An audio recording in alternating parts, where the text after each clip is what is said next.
আসসালামু আলাইকুম, কেমন আছেন সবাই? আশা করছি সবাই অনেক ভালো আছেন। আজকে আপনাদের জন্য খুবই ইউনিক একটা রেসিপি নিয়ে আসলাম, যেটা আপনি একবার বাসায় বানিয়ে খেলে আপনার বারবার খেতে মন চাইবে। এই রেসিপিটা আপনি যাকে বানিয়ে খাওয়াবেন সে শুধু আপনার প্রশংসাই করবে। তো চলুন আপনাদেরকে দেখিয়ে দিই আমি কি নিয়েছি এই রেসিপিটি বানানোর জন্য। আমরা রুটি বানানোর জন্য যেভাবে কাই করি ঠিক সেইভাবে আমি কাই করে নিয়েছি। আমি এখানে ময়দা দিয়েছি, আপনারা চাইলে আটা দিয়েও করতে পারেন। তারপর একটা ডিম দিয়ে দিব। ডিমটা আমি ভালোভাবে মিক্স করে খুব সুন্দর একটি ডো বানিয়ে নেব। তো আমার ডো বানানো হয়ে গেছে, আমি এখন 20 মিনিট এটাকে রেস্টে দেব। তারপর হাতে তেল মেখে নিয়ে পিঠা বানানোর জন্য আমি গোল গোল করে কটা শেপ বানিয়ে নেব। আমি এখানে প্রায় 5-6টা ডিজাইনের মতো বানিয়ে নেব। তো আপনারা দেখতে থাকুন আমি কিভাবে শেপগুলো বানাই।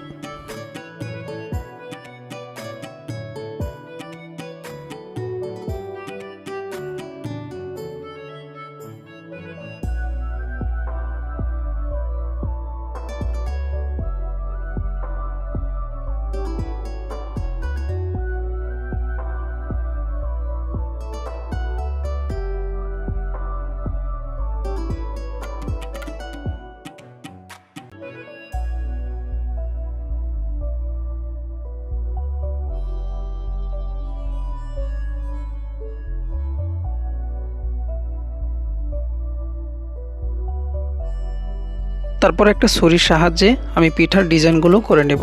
ছুরির উল্টো সাইড দিয়ে ডিজাইনগুলো করতে হবে। ছুরিতে কিন্তু অবশ্যই তেল মেখে নেব, নয়তো পিঠার ডিজাইনটা নষ্ট হয়ে যাবে। আপনাদের কাছে যদি এই ডিজাইনগুলো ভালো না লাগে আপনারা আপনাদের মন মতো ডিজাইন করতে পারেন। তো আমি এখন সব পিঠার ডিজাইনগুলো করে নেব, আপনারা দেখতে থাকুন। তো বন্ধুরা, যারা আমার চ্যানেলে নতুন দেখতেছেন তারা প্লিজ চ্যানেলটিকে সাবস্ক্রাইব করে বেল আইকনটি বাজিয়ে দিন, তাহলে নিত্য নতুন ভিডিওগুলো সবার আগে আপনি পেয়ে যাবেন।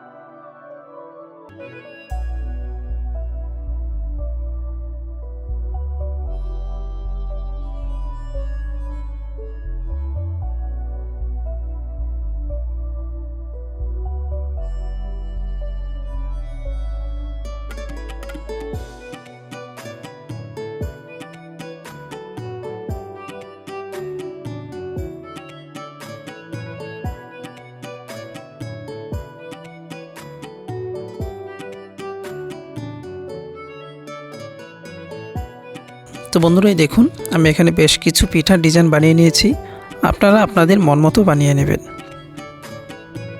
তো এখন আমি পিঠাগুলোকে ভাজিয়ে নেব। তো পিঠাগুলো ভাজানোর জন্য আমি এখানে তেল দিয়েছি। পিঠাটাকে কিন্তু একদম লো আঁচে ভাজতে হবে।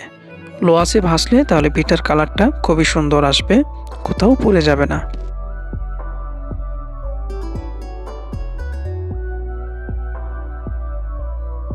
তো আমার পিঠাগুলো ভাজা হয়ে গেছে, তো এখন আমি পিঠাগুলো নামিয়ে নেব।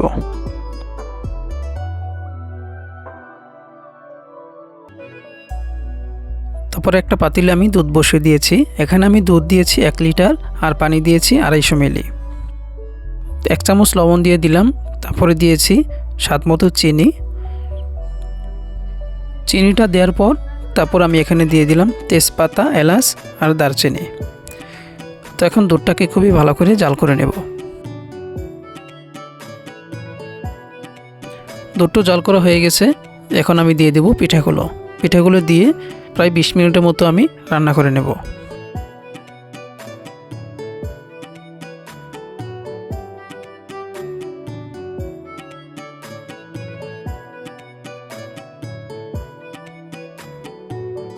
তো বন্ধুরা, আমার পিঠা রান্না হয়ে গেছে। তো আমি এখন উপরে কিছু নারকেল দিয়ে দিলাম, তাহলে খেতে আরেকটু টেস্টি হবে। তো ভিডিওটি কেমন লাগলো অবশ্যই কমেন্ট করে জানাবেন। আর যদি ভালো লেগে থাকে তাহলে চ্যানেলটিকে সাবস্ক্রাইব করে বেল আইকনটি বাজিয়ে রাখুন, তাহলে নিত্য নতুন ভিডিওগুলো সবার আগে আপনি পেয়ে যাবেন। তো সবাই ভালো থাকবেন, সুস্থ থাকবেন।